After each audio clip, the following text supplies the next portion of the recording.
Chapter 5. Fire.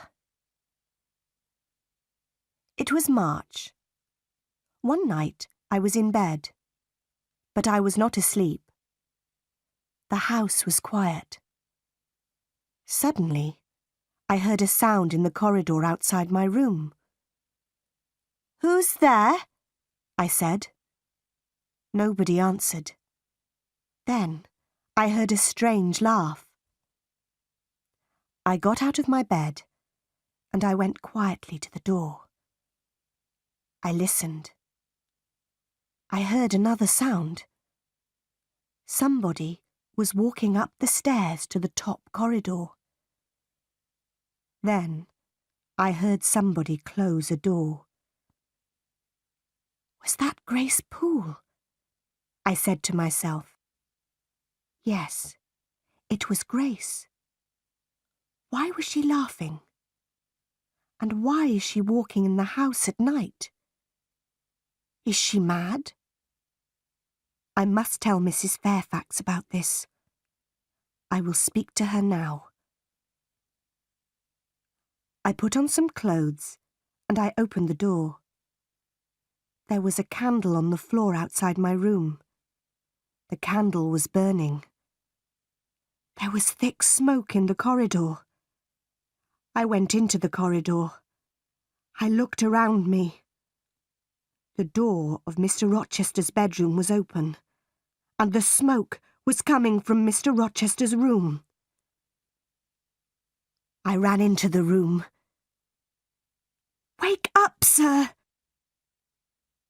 "What happened, Jane?" "There was a fire, sir. Grace Poole tried to kill you." "Stay here, Jane. Open the window. I'll go upstairs." I sat in a chair by the window. Time passed.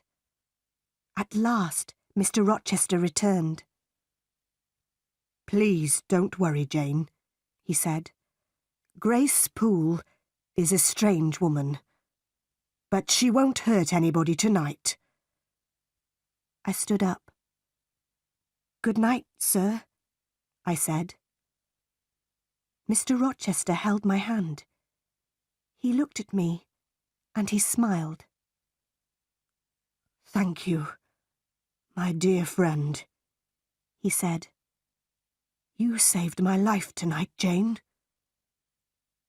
"Good night, sir," I said again. I went back to my bed.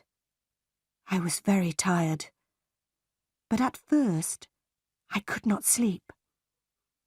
Suddenly, I understood something. I loved Mr. Rochester. He had smiled at me.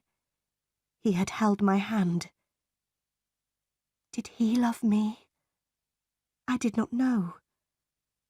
But I thought about Mr. Rochester for a long time. I did not see Mr. Rochester the next day. He did not send for me. In the evening, I went down to Mrs. Fairfax's sitting room.